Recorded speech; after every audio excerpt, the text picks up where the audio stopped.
500 પગથિયા ચડ્યા અને આમાં રાજુ કાકા અને પ્રકાશભાઈ બધા કે ઠાકી ગયા ગાયનું શ્રીફળ વધારી નાખ્યું ને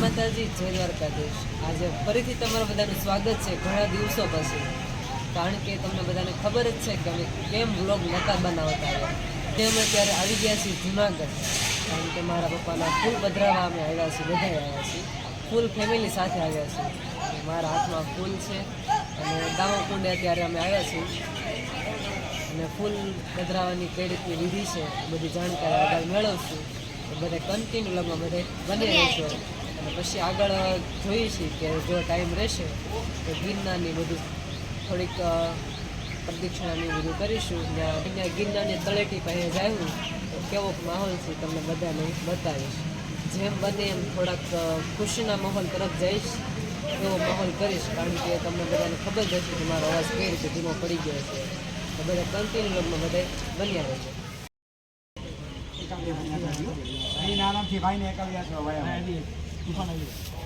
છો બોલો શ્રી ગણેશાય નમઃ, શ્રી ગણેશાય નમઃ, પાર્વતી માતાજીને નમઃ, પાર્વતી માતાજીને નમઃ, સોમનાથ દાદાને નમઃ, સોમનાથ દાદાને નમઃ, રાધા દામોદરજીને નમઃ, રાધા દામોદરજીને નમઃ, લક્ષ્મી નારાયણને નમઃ, લક્ષ્મી નારાયણને નમઃ, કલ્યાણભાઈજીને નમઃ, કલ્યાણભાઈજીને નમઃ, વૈદ્યજી ભગવાનને નમઃ, વૈદ્યજી ભગવાનને નમઃ, વેદજીને નમઃ, વેદજીને નમઃ, પુરુષોત્તમ રાયજીને નમઃ, પુરુષોત્તમ રાયજીને નમઃ।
એ હતી એ આપણે બધી કરીવાળી છે ને ફૂલ પણ પધરાવી દીધા છે. તો બધા કોમેન્ટમાં જય શ્રી રામ લખવાનું ભૂલતા નહીં. અને અત્યારે આપણે જઈએ છીએ જુનાગઢનો ડુંગરો ચડીએ છીએ.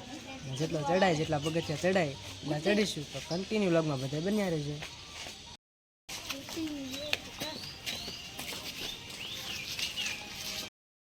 બિસ્કિટ તો થોડાક જો ને દાદા. આમ સામું જોવાય સારા ન કરતો ન કરું. કાકા કર્યો તો આ પગનું આ કર્યો કાકા બોલાય નહીં. ના ના એ બીજું કઈ ન કરાય ને કે બટકું બટકું ફરી જાય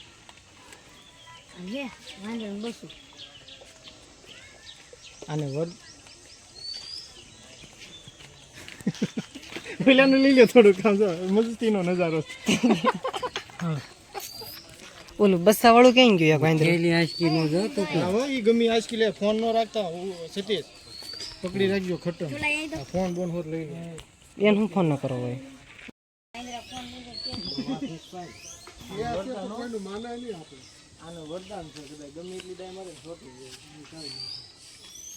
આમ જો આ નાના છોકરા ઘોડે આમ જો બસું આવ્યું બસું.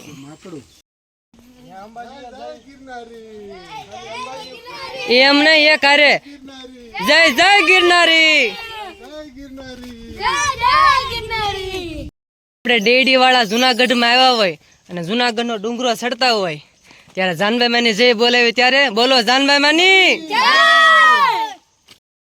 500 પગથિયા ચડ્યા અને અમારા રાજુ કાકા અને પ્રકાશભાઈ ની બધા કે ઠાકી ગયા. તો આનું શ્રીફળ વધારી નાખ્યું ને કેમ તમે જ ઠાકી ગયા? અમારે બધાને ચડવું હતું ને કેવાલ આપણે ગિરનાર ચડવાનું છે હાલો હાલો આ તો શ્રીફળ ખવડાવી દી રેવા જાવ નીચે જઈને તમને બધાને મુલાકાત કરાવીશ. શ્રીફળ વધેરીના ભગત ને બધાને ખવડાવે છે. ને ખવડાવવાના છે લે ભગત નહીં જા કેવું મસ્તીનું છે. જો નાનું એવું બચ્ચું હતું હારે છે. અને ઉપર જો લીપ તો તમને બધાને કદાચ દેખાતી હોય કે ન દેખાતી હોય એવું બધું લાગે છે મને. જો આ બાજુ દેખાય છે. દેખાણી? હા, જેને જેને લીપ દેખાણી કોમેન્ટમાં તમે કહેજો. અને આજે મારો અવાજ ખુલ્લો એવું લાગે છે થોડુંક. બસ પ્રકાશભાઈ ભગત ને ખવડાવી દેવાનું છે એવું છે. હાલો બાયધા. આ છે મુરગી કુંડ. આ બધો એનો ઇતિહાસ નીચે લખેલો છે. અને જ્યારે શિવરાત્રિ હોય છે ત્યારે જે કંઈ સાધુ મહાત્મા હોય એ આની અંદર સ્નાન કરવા પડે છે. ઘણી બધી માછલીઓ ને એવું બધું છે.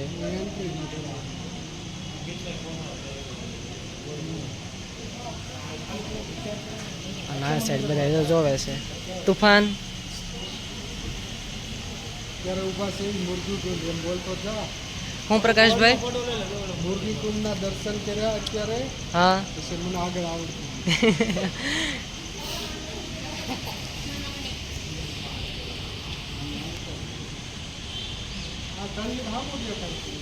હું કહેતા હતા હમણાં હજારો સંતો આમાં કરો છો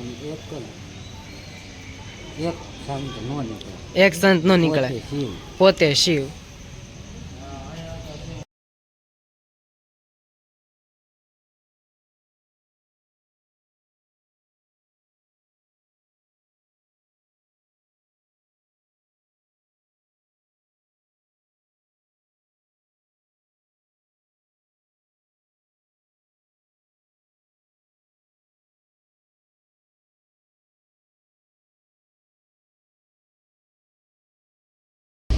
જુનાગઢના પગથિયા જેટલા ચડાણા એટલા ચડી લીધા અને દર્શન પણ મસ્ત મજાના બધાએ કરી લીધા. તો ફાઇનલી અમે અત્યારે જઈએ છીએ પરબધામ.